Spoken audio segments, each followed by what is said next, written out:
Sekarang katanya Siti Jenar, surga dan neraka itu bukan tujuan. Katanya Siti Jenar, orang mukmin telah keliru karena mengerjakan sholat, jungkir balik, mengharapkan surga. Para ulama menyesatkan manusia dengan menipu mereka, jungkir balik 5 kali, pagi, siang, sore, malam, hanya untuk memohon imbalan surga. Orang seperti itu sungguh bodoh dan tak tahu diri. Jikalaupun seseorang menyadari bahwa sholat itu dilakukan karena merupakan kebutuhan diri manusia sendiri untuk mengetahui, untuk menyembah Tuhannya, manusia ternyata tidak menyadari keserakahannya dengan minta-minta imbalan surga. Orang-orang telah terbius oleh para ulama sehingga mereka suka berzikir dan disibukkan oleh kegiatan menghitung-hitung pahala tiap hari. Jadi hari ini, bahasa lainnya kritiknya Siti Jenar, kita itu belum serius merindukan Allah, menuju pada Allah, ilaihi roji'un. Kita masih dagang. Apapun yang kita lakukan, kita nunggu imbalan. Finalnya kan imbalan surga itu. Yang di sana ada puluhan ribu bidadari siap pakai. Tuh ya kan, siap pakai, masih grace semua. Dan katanya selalu perawan.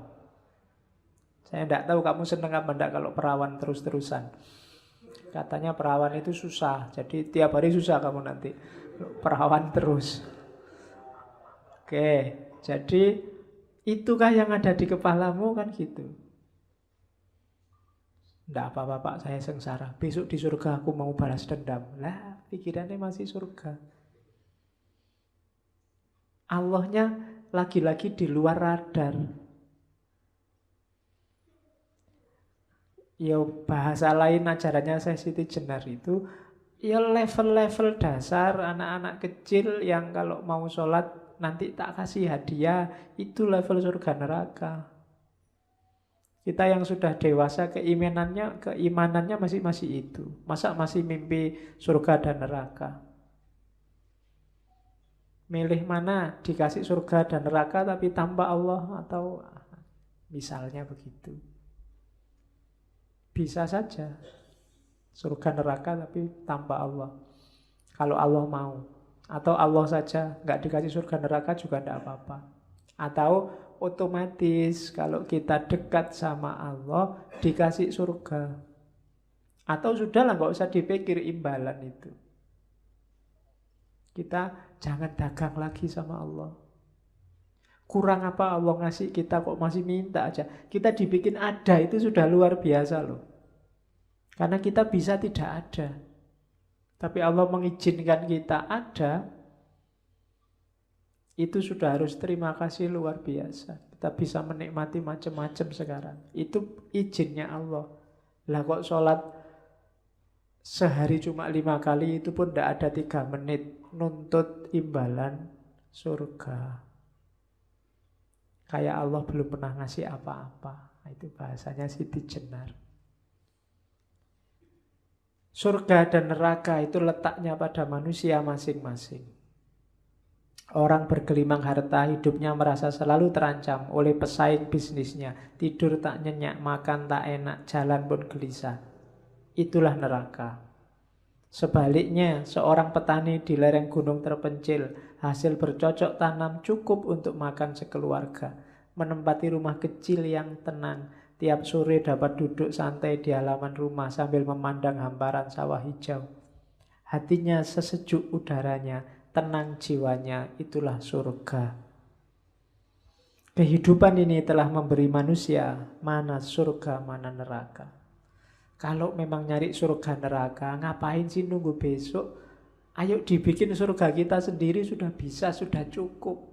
Semua fasilitas yang diberikan Allah pada kita hari ini itu sudah bisa menciptakan suasana surga. Kecuali kita sendiri yang tidak bersyukur. Apa sih yang kamu kurang? Apa sih yang Kecuali hasratmu tidak jelas, minta macam-macam, tidak bisa menikmati yang sekarang kamu miliki. Kalau sudah menikmati apa saja yang dianugerahkan Allah, saat itu juga surga lahir. Biasanya orang itu fokus pada apa yang dia belum punya. Itu yang bikin orang susah bersyukur, tidak bisa menemukan surga. Uangnya banyak tapi tidak punya pacar, mesti yang dipikir urusan pacar ini terus. Ada yang punya pacar tapi tidak punya duit, yang dipikir mesti duit terus. Punya pacar, punya duit tapi tesisnya nggak jadi-jadi, mikirnya tesis terus. Kapan syukur? Gitu loh. Ya tesisnya digarap, ya nyari pacar, ya nyari uang, tapi ndak usah sampai segitunya, ndak usah lebay. Bahasanya anak hari ini loh. Sangat banyak nikmatnya Allah yang kita dapatkan, itu syukuri dulu surga.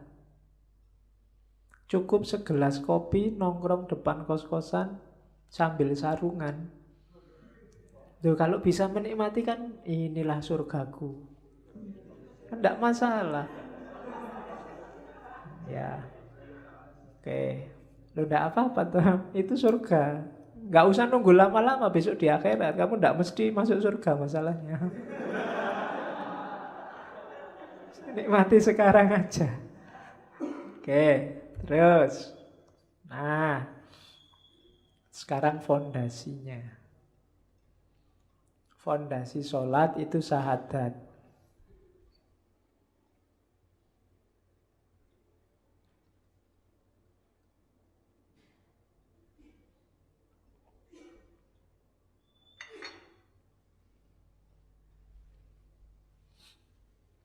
Oke ya.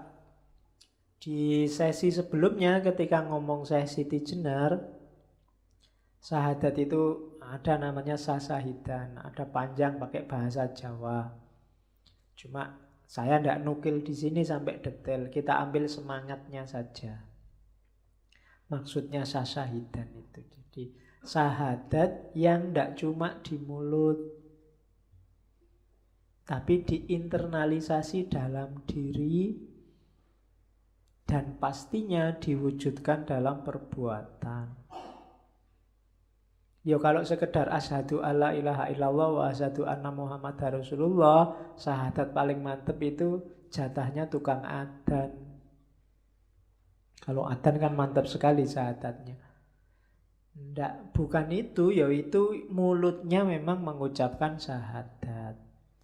Tapi bukan cuma mulut, batinnya juga harus bersyahadat.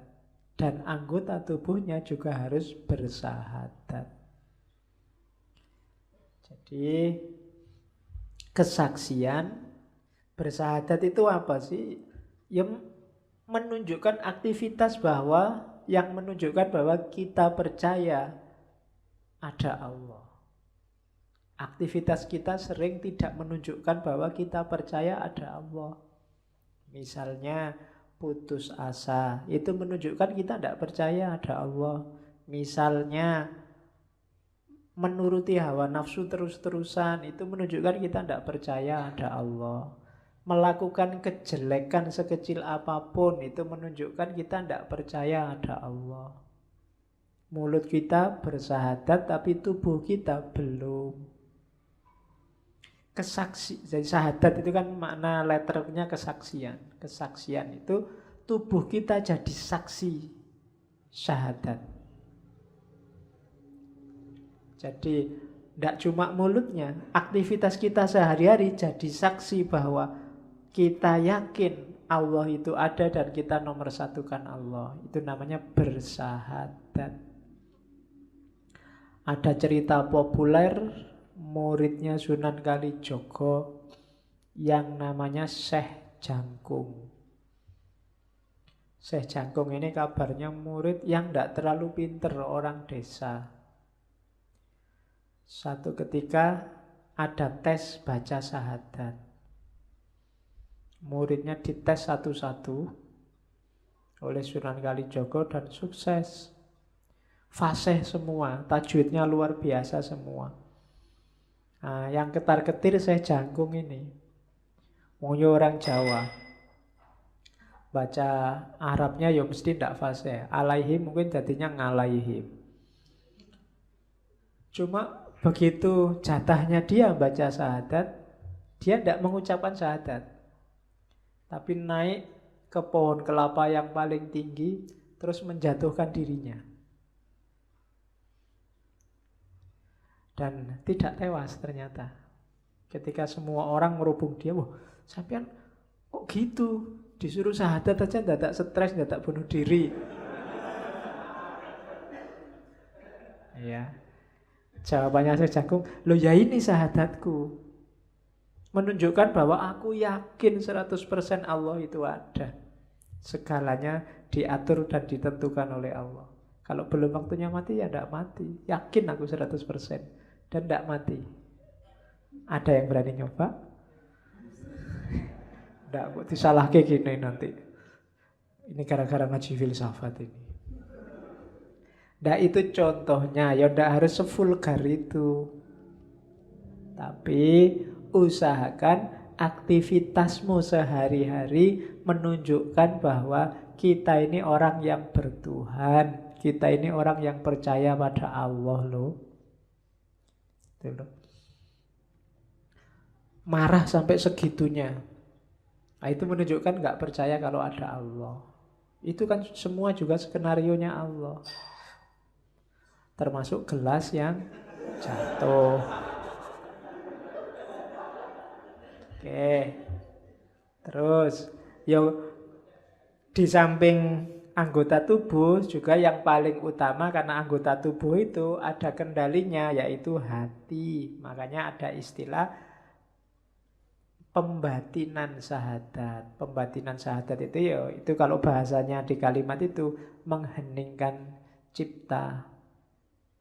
Bukan mengheningkan cipta yang upacara terus ada lagunya itu. Jadi mengosongkan hati dari kotoran-kotoran duniawi, konsentrasi hanya memasukkan Allah saja di situ. Kemudian menikmati keheningan bersama Allah. Oke, sehingga komandan yang namanya hati ini bisa mengomando anggota tubuh untuk menjalani laku syahadat, bukan hanya ngucap syahadat. Jadi sebelum sholat harus ini dulu. Tidak ada gunanya sholat orang yang belum syahadat, belum yakin bahwa hidup ini satu-satunya yang layak disembah hanya Allah. Oke, itu fondasinya sholat.